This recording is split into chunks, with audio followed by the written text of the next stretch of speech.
আসসালামু আলাইকুম ভিউয়ার্স, সবাইকে আবারও ওয়েলকাম করছি আমার চ্যানেল ফুড স্টেশন বাই আয়েশাতে। আশা করছি সবাই অনেক ভালো আছেন। আজ শেয়ার করব প্রায় সকলেরই খুবই প্রিয় চিকেন চাপ রেসিপি।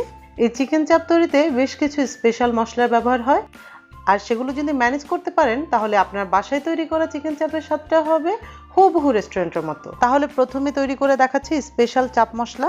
সেজন্য প্রথমে লাগছে 2টা তেজপাতা, 3 খণ্ডের মতো দারচিনি, 2টো বড় এলাচ, নিয়েছি 10-12টার মতো লং আর 10টার মতো কাবাব চিনি, 5-6টা নিয়েছি এলাচ, আধা চা চামচ নিয়েছি কালো গোলমরিচ, একটা বড় জয়ফলের অর্ধেকটা নিয়ে নিয়েছি, আর একটা জয়ত্রী নিয়ে নিয়েছি, 2টো স্টার ইনিস, 1 টেবিল চামচ মৌরি, গোটা ধনিয়া দিয়েছি 1 টেবিল চামচ, 1 চা চামচ জিরা, 1 চা চামচ শাহি জিরা, 1 টেবিল চামচ দিয়েছি সাদা সরিষা, 1 চা চামচ মেথি আর 1 চা চামচ কালো জিরা।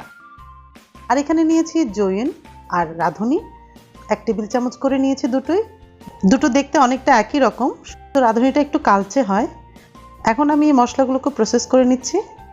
এজন্য প্রথমে একটা তাওয়ার মধ্যে নিয়ে নিয়েছি 8-10টার মতো শুকনো মরিচগুলোকে একটু টেলে তারপরে দিয়ে দিচ্ছি তেজপাতাগুলোকে একটু ছিঁড়ে দিয়েছি, আর এরপরে দিয়ে দিচ্ছি সব বাদবাকি মশলাগুলো। এখন এই মশলাগুলোকে গরম তাওয়ার মধ্যে 2 মিনিট মৃদু আঁচে ভাজবো। মশলার কালারটা একটু পরিবর্তন হয়ে আসলে চুলার আঁচটা বন্ধ করে দিব। ঠিক এই পর্যায়ে মশলাটা ভাজা হয়ে গেছে। এরপর ঠান্ডা হয়ে গেলে আমি এই মশলাগুলোকে এমন একটা গ্রাইন্ডারে গুঁড়ো করে নিচ্ছি। আপনারা চাইলে এই কাজটা পাটায়ও করে নিতে পারেন। ঠিক এই ধরনের একটা টেক্সচার থাকবে, বেশি মিহি করতে হবে না। এখন আমি আধা কাপ বেরেস্তা গ্রাইন্ড করে নিচ্ছি।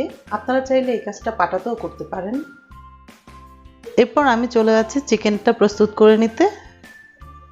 আমি একটা চিকেনের বুকের মাংসকে 4 পিস করে কেটে নিয়েছি।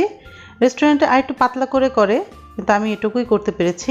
আমি হাড়গুলো রেখে দিয়েছি, এতে করে পিসটার শেপটা সুন্দর থাকবে।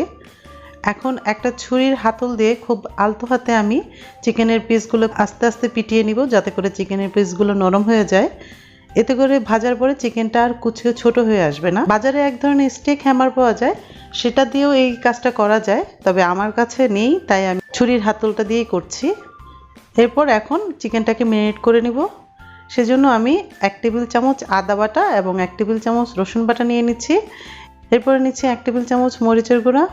একটু আগে যে চাট মশলাটা বানিয়েছি সেটা দিয়ে দিচ্ছি 1.5 টেবিল চামচ, আর দিচ্ছি 1 টেবিল চামচ পরিমাণ বেরেস্তা বাটা আর স্বাদ মতো লবণ, আর দিচ্ছি আধা চা চামচ পরিমাণ বিট লবণটা না থাকলে লবণের পরিমাণটা একটু বাড়িয়ে দিবেন, আর দিচ্ছি আধা কাপ পরিমাণ বেসন। এখন প্রায় 1.25 কাপ পানি দিয়ে একটা লিকুইড ডো বানিয়ে নিচ্ছি। এরপর এই ডোটাতে চিকেনের এক একটা পিস ভালো মতো মাখিয়ে আলাদা একটা বাটি বা প্লেটে সরিয়ে রাখছি। এতে করে চিকেনের সবগুলো পিসের মধ্যে মশলাটা খুব ভালোভাবে মেশানো যাবে। এখন এই ম্যারিনেট করা চিকেনগুলোকে আমি ঢেকে রেখে দেব মিনিমাম 2 ঘন্টার জন্য। রেস্টুরেন্টগুলোতে কিন্তু ওরা প্রায় 5 ঘন্টার মতো রেখে দেয়, ওরা এগুলো ফ্রিজেও রাখে না। তো 2 ঘন্টার জন্য রাখলেও ফ্রিজে রাখতে হবে না।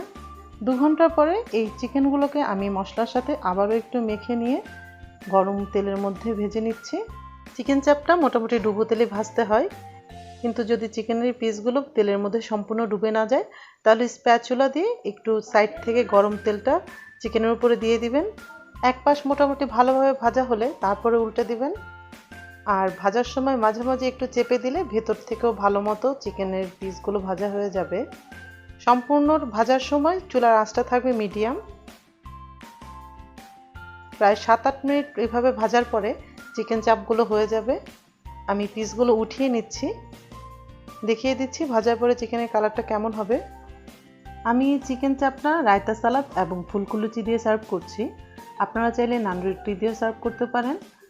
এই ফুলকুলুচি এবং রায়তা সালাদের রেসিপি অলরেডি আমার চ্যানেলে আপলোড করা আছে, আমি সেই ভিডিওর লিঙ্কটা এই ভিডিও ডিসক্রিপশন বক্সে দিয়ে দিব। আশা করছি আমার আজকের এই রেসিপিটা ফলো করে চিকেন চাপ বানালে বাহিরের চিকেনের চাপের স্বাদটা ভুলেই যাবেন। একটা পিস কেটে দেখাচ্ছি, দেখুন ভেতরটা কত সুন্দর ভাজা হয়েছে। এতক্ষণ সাথে থাকার জন্য অনেক ধন্যবাদ। ভিডিওটি ভালো লাগলে লাইক করবেন, যে কোনো প্রশ্ন এবং পরামর্শের জন্য কমেন্ট করবেন। আপনাদের লাইক এবং কমেন্ট আমাকে অনেক অনুপ্রাণিত করে, আর অবশ্যই আমার চ্যানেলটা সাবস্ক্রাইব করবেন। আজ বিদায় নিচ্ছি, সবাই অনেক ভালো থাকবেন। আল্লাহ হাফেজ।